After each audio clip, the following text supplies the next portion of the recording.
mengacu kepada hasil Rakernas Mahkamah Agung tahun 2005 yang diadakan di Bali, dan ada di buku hasil Rakernas pada disebutkan bahwa kewenangan itu tidak serta-merta meninggalkan kewenangan apabila para pihak itu tidak.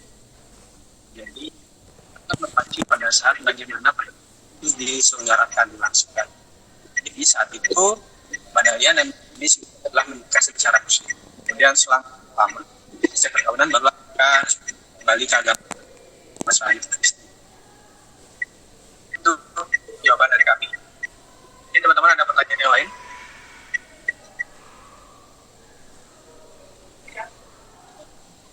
Bang, sebenarnya berdebat dia Poland Mas Fandi ini dimulai dari sih Bang, terkang gitu. Dia Gimana? cekcok tanggal atau apa? Mulai kapan ada perdebatan atau? Oke. Jadi yang bisa saya tangkap, teman-teman banyak yang nanyain ya, ini cerainya karena apa, cekcoknya dari kapan, masalah dari kapan, begitu ya. Yang bisa kami sampaikan adalah begini, mengenai materi atau pokok perceraian itu sendiri sebenarnya tidak boleh kami share selaku pengacara karena itu sidang tertutup. Tapi yang boleh saya sampaikan adalah Mbak Dahlia itu pertama ketemu saya itu di tahun 2023. Ketemu di Bali, Mbak Dahlia sudah tinggal di Bali saat itu. Ketemu sekitar pertengahan tahun di bulan Juni atau Juli, saya lupa itu. Kemudian Mbak Dahlia konsultasi dengan saya karena mengatakan ada permasalahan. Jadi Mbak Dahlia itu sebelumnya kenal saya melalui mantan klien saya. Dulu saya punya klien yang juga cerai, kemudian kenal dengan Ibu Dahlia. Nah, dari hasil konsultasi 2023 itu, akhirnya Mbak Dahlia juga memutuskan untuk membatalkan gugatan, tetap mempertahankan. Kemudian kembali lagi menghubungi saya itu di Agustus tahun lalu, 2024. Menghubungi saya kembali, mengatakan ada permasalahan. Saya berikan nasihat hukum kembali. Saya mengatakan Mbak Dahlia bisa mengambil langkah A, B, C. Kemudian akhirnya Mbak Dahlia memutuskan untuk pulang ke Bandung saat itu. Bertemu dengan keluarganya Mbak Dahlia. Dan akhirnya disusul oleh Mas Fandi dan berujung perdamaian pada saat itu. Kemudian sekitar awal tahun 2025 ini kembali Mbak Dahlia saya minta pendapat lagi, konsultasi lagi, dan pada akhirnya di bulan Mei kami bertemu dan Mbak Dahlia memantapkan diri untuk mengajukan perceraian. Jadi sebenarnya permasalahannya panjang gitu. Ada beberapa permasalahan yang timbul di awal pernikahan, campur tangan sampai ada isu-isu kemarin gitu. Jadi ketemu saya juga di 2023 secara resmi untuk konsultasi. Itu sih yang bisa kami sampaikan. Mungkin ada pertanyaan lain lagi dari teman-teman? Nah, untuk sekarang masih tinggal satu rumah atau sudah seperti apa Bang, atau gimana untuk sekarang? Komunikasinya gitu antara Mbak Dahlia dan Fandi. Saat ini mereka sudah pisah rumah. Di bulan Mei itu sudah pisah rumah dan berbulan-bulan sebelumnya sudah pisah ranjang. Gitu. Jadi pisah rumah itu Mbak Dahlia saat ini tinggal di beda kecamatan sih ya. Dengan Mas Fandi. Mas Fandi kan di Ungasan ya. Pisah rumah atau pisah ranjangnya itu sejak kapan Bang? Mungkin kalau pisah ranjang udah lama sih, dari sekitar awal tahun ini sih kalau nggak salah cerita dari Mbak Dahlia. Cuman pisah rumahnya itu dari Mei itu. Mbak Dahlianya pergi kabur, ada permasalahan yang sudah tidak mampu ditahan oleh Ibu Dahlia. Akhirnya Ibu Dahlia memutuskan untuk menemui saya berkonsultasi kembali. Akhirnya bulan Juni mantap untuk menandatangani kuasa, dan akhirnya bulan Juli saya ajukan kuasa gugatannya. Bang, apakah mungkin orang ketiga lagi kah Bang dari permasalahan ini yang menjadikan Dahlia sama Fandi sendiri cerai? Kalau pihak ketiga saya tidak akan menjawab. Sebenarnya mungkin teman-teman akan lebih tahu tentang hal itu, karena kembali lagi itu masuk ke pokok perkara. Recording in progress. Jadi mungkin bisa dihargai, itu juga etika profesi saya. Di situ ada namanya sidang tertutup umum karena investor kepercayaan. Jadi itu kembali mungkin kalau mau nanyakan bisa langsung ke Mas Fandi, bisa ke Mbak Dalianya, itu bebas kalau mereka yang berbicara. Jadi saya cuma bisa sampaikan seperti tadi supaya juga teman-teman di sini istilahnya tidak mendapat informasi yang ngambang, jadi seolah-olah sia-sia. Ya saya ceritakan bagaimana saya bertemu dengan Ibu Dahlia. Mungkin teman-teman silahkan simpulkan dengan uraian-uraian tulisan masing-masing begitu. Bang, tadi kan bisa dibilang sudah pisah rumah atau ranjang kan sudah berbulan-bulan. Nah, kalau untuk komunikasi Fandi sama Dahlia sendiri untuk masalah anak gimana, Bang? Oke, saya bisa sampaikan di petitum ya, karena petitum itu umum dalam artian Mbak Dahlia anaknya kan 3 ya, posisi mereka juga seorang seniman. Jadi Mbak Dahlia pun tidak egois di situ memutuskan untuk mengasuh anak secara bersama-sama dengan Mas Andi. Jadi Mbak Dahlia itu hanya menginginkan sebuah independen loh, secara wanita itu yang sudah tidak tahan lagi dengan rumah tangga. Ya sudah dilalui selama hampir 10 tahunan.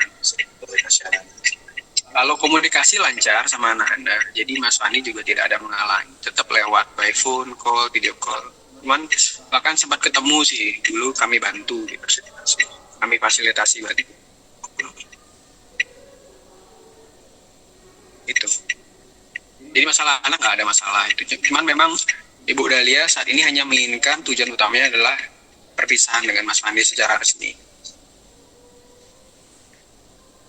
Hanya gugatan cerai atau ada gugatan harta gonogini atau seperti apa, Bang? Kalau harta guna gini tidak dikonsenkan hal itu oleh Ibu Dahlia. Jadi murni hanya tentang perpisahan aja, status perkawinan. Hak asuh anak seperti apa, Bang? Seperti tadi saya bilang, hak asuh anak Bu Dahlia menginginkan diasuh secara bersama-sama oleh penggugat dan tergugat. Oh. Oke, berarti tidak ada ini ya, maksudnya tidak ada keributan di situ ya, tidak ada maksudnya tarik-tarikan anak gitu ya, Bang. Betul, jadi ini juga hasil konsultasi dan itu adalah kebijakan Ibu Dahlia secara dia ingin mutual consent dan co-parenting dengan Mas Fandinya. Gitu. Untuk sidang pertama ini dihadiri kedua belah pihak atau seperti apa, Bang? Untuk sidang yang baru saja berlangsung, sudah berlangsung barusan, itu dihadiri hanya oleh para saksi. Jadi hanya pemanggilan para pihak dan sudah diputuskan untuk jadwal mediasi minggu depan. Nah, minggu depan baru para pihak wajib hadir, Mas Fandi dan Bu Dahlia secara langsung. Bang, kondisinya Dahlia sendiri sekarang seperti apa, Bang? Maksudnya kan ini bukan kali pertama Fandi memang jadi trigger dalam permasalahan rumah tangga kan? Ada guncangan nggak? Seperti itu. Guncangan. Ya kalau bisa dibilang ya cukup lama kan kasusnya itu. Jadi kalau saya kan kalau dari cerita, jadi ya tentu tidak nyaman ya. Kalau secara terguncang menimbulkan psikis, saya nggak berani bilang itu bukan ranah saya. Jadi Bu Dahlia mengatakan sudah tidak sanggup, itu intinya. Karena dari semenjak berpisah rumah dengan Mas Fandi pun itu ada beberapa kejadian yang saya sendiri menjadi saksi mata dengan rekan saya, bahwa beberapa kali Mas Fandi berupaya tetap mendekati secara lebih forcing lah untuk Dahlia mau kembali gitu, bertemu segala macam. Walaupun Ibu Dahlia sempat mengatakan dia hanya butuh space, hanya butuh ruang, butuh waktu untuk sendiri. Karena Mas Fandi juga mungkin ya secara manusiawi laki-laki belum mau berpisah dengan istrinya, dia tetap memaksa. Akhirnya Bu Dahlia merasa tidak sanggup, akhirnya konsisten mengajukan gugatan. Begitu. Kalau memang ada usaha dari pihak Fandinya, kan kenapa tidak dicoba lagi, Bang? Maksudnya apakah ini triggernya karena memang ada orang ketiga tanda petik itu yang terus menerus hadir, atau memang ada perbedaan prinsip lah seperti itu? Ya, perbedaan prinsip itu. Satu kan perbedaan prinsip ya, sudah jelas ada di judul gugatan, tapi itu ada juga materi lain yang tentu kami tidak sebutkan dalam secara gamblang. Intinya ya kan secara wajar lah Mas Pandi itu berupaya karena dia tidak mau berpisah, ya sah-sah aja gitu. Cuman dari Mbak Dahlianya kan apakah tidak dicoba segitu pertanyaan tadi, ya sudah. Bahkan kami bantu sebelumnya komunikasi antara Mas Pandi dengan Mbak Dahlia, karena terus terang kami hanya mengharapkan yang terbaik untuk kedua belah pihak gitu. Tetapi kami di sini sekali lagi selaku kuasa Mbak Dahlia, ketika Mbak Dahlia tidak menginginkan hal itu, ya kami mengikuti Mbak Dahlia. Nah terakhir ya kalau bisa dibilang ya ceritanya kalau sudah SP 1, 2, 3 gimana dong Pak? Ya jadi kan keputusan Mbak Dahlia ini tidak seperti kita selain makan cabai gitu. Hari ini pedas langsung kerasa, tidak serta merta juga diputuskan dalam satu kurun waktu, enggak. Itu dalam jangka waktu yang panjang timbangannya. Seperti tadi saya bilang ketemu di 2023, telepon saya lagi di Agustus 2024, telepon lagi awal tahun ini, akhirnya ketemu langsung lagi di bulan Mei kemarin. Dan bahkan Mbak Dahlia cerita ada beberapa hal sebelumnya terjadi di sebelum 2023 itu, beberapa hal dalam rumah tangga yang mungkin juga menjadi pemicu. Itu saja sih. Bang, untuk mempertegas, Mbak Dahlia mengajukan gugatan per tanggal berapa, bulan berapa? Di bulan Juli itu, saya lupa tanggalnya sebentar, register itu yang pasti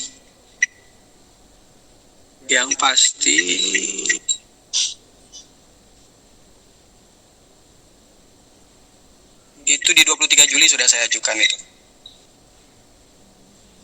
Kan 23 Juli sampai waktu pemanggilan ke Mas Pandi, akhirnya tanggal 12 ini sidang pertama.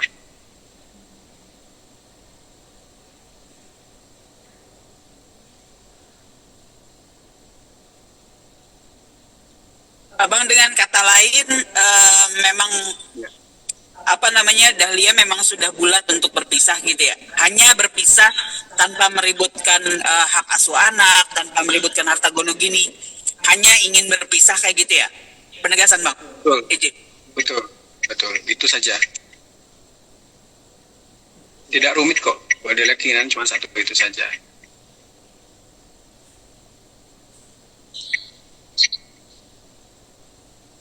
Cara Dahlia sendiri untuk memberikan komunikasi dengan anaknya seperti apa, Bang? Bahwa mereka udah berpisah? Itu realnya sih sampai saat ini mereka tidak ada bercerita apapun kan. Mereka kan anak-anaknya masih di bawah umur semua. Jadi hanya tahu orang tuanya berpisah. Sudah tidak serumah, itu alasannya ya tentu bekerja dan lain hal. Saya rasa sih itu hal yang umum ya. Tidak ada pasangan yang menceritakan ketika anak-anaknya masih kecil sih. Pengasuhan bersama. Ya, kalau untuk pengasuhan di mana sampai saat ini dan rencana ke depannya ya, seperti tadi saya bilang, Pak Dahlia menginginkan mutual concern dan co-parenting bersama, itu saja. Teknisnya diatur. Ya.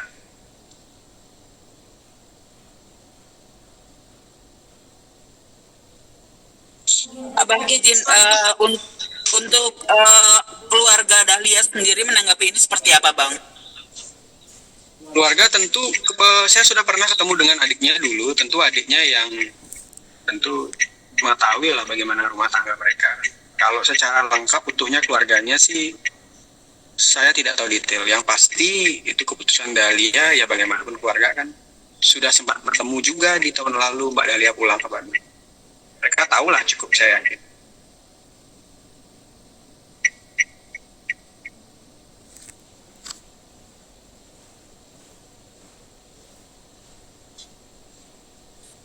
Gimana teman-teman, cukup ya? Agenda selanjutnya mediasi tanggal berapa, Bang? Tanggal 19.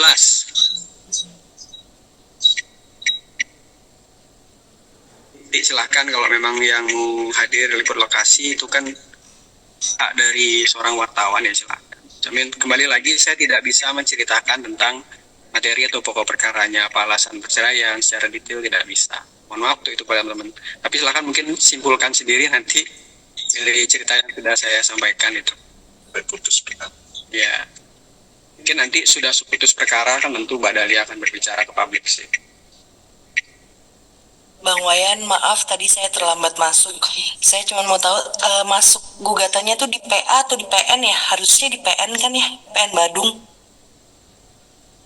PN Badung nggak ada. Kalau di Bali adanya Oh, PN terus? Bebas sama dia. Oh gitu.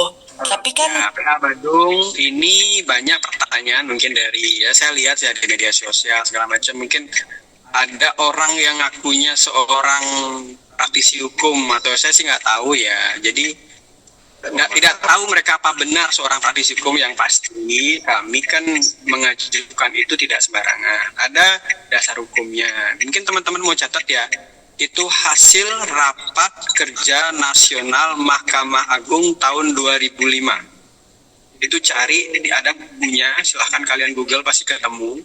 Ada bukunya, terus di situ ada bagian poin C. Kalau nggak salah huruf 3 di poin keberapa saya di situ satu kesatuan. Jadi yang menjadikan dasar perceraian itu diwajukan adalah pada saat perkawinan itu didaftarkan atau dilangsungkan. Jadi karena Mbak Dahlia dan Mas Fandi ini diselenggarakan secara muslim pernikahannya, jadi diputus pun harus sesuai dengan secara muslim, yaitu pengadilan agama. Itu ada kompetensi kewenangan pengadilan mana yang harus memeriksa, mengadili. Gitu. Tadi saya bilang di hasil rapat kerja nasional Mahkamah Agung tahun 2005. Terus kisah nyatanya atau saya bilang contoh hukum nyatanya, contoh perkara yang nyata itu pernah terjadi di Surabaya tahun 2012. Itu sama benar-benar persis yang suami dan istrinya itu pindah agama Kristen yang sebelumnya nikah secara muslim. Itu formilnya membenarkan bahwa pengadilan agama berwenang untuk mengadili. Itu saja sih. oh berarti mereka berdua nikahnya secara muslim terus pindah agama gitu ya Bang? Itu pasca perkawinan itu saya lupa sekitar 2 atau 3 tahun dibilang sama Ibu Dahlia ya, itu pindah ke Kristen lagi gitu. Dulu waktu nikah secara muslim. Oke. Makasih Ibu Bang. Dahlia itu rutin dulu. Ya, itu saja sih. Halo Bang, maaf. Cuma untuk penegasan nih ya, ini kan kalau dirunut dari kasusnya ini kan dari tahun 2023 berarti ya, itu kan sudah cukup lama ya, sampai akhirnya gongnya ini mengajukan perceraian di 2025. Kalau boleh tahu nih Bang, apa sih yang bikin akhirnya Dahlia ini menyerah? Apakah itu masalah yang terus berulang sampai akhirnya Dahlia ini udah nggak mau memaafkan, atau memang ada masalah yang lebih besar dan terjadi di tahun 2025? Gitu. Bagaimana Bang? Oke, saya tidak akan bilang cerita secara gamblang atau detail, cuman saya bilang, saya koreksi sedikit ya, itu permasalahannya tidak hanya di 2003. Di sebelum tahun itu juga ada percikan-percikan cekcok dalam rumah tangga mereka. Itu sebelum tahun 2003, bahkan di awal-awal perkawinan itu ada. Cuman yang namanya rumah tangga kan biasalah ada permasalahan. Akhirnya intinya pada 2025 itu Ibu Dahlia sudah tidak mampu lagi menahan kesabarannya, itu saja sih. Gila udah SP3 lah gitu masalahnya.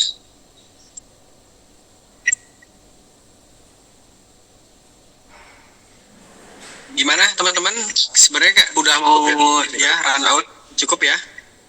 Dan agenda lain. Iya, kami ada agenda lain soalnya. Bang, kita bisa dapat foto atau video suasana sidang Bang yang tadi? Saya nggak ngambil tadi. Nggak ngambil tadi saya. Dokumentasi Mungkin next ya, minggu depan lah nanti. Saya foto sama Mbak Dahlia sekalian waktu mediasi. Ada Mas Fandi juga. Hubungi Iya Bang, karena kita perlu Coba hubungi humas ya. Kalau memang sangat perlu dan menginginkan, coba hubungi Humas Pengadilan Agama Badung. Sepertinya ada tadi stafnya yang mengambil foto dokumentasi itu. silahkan.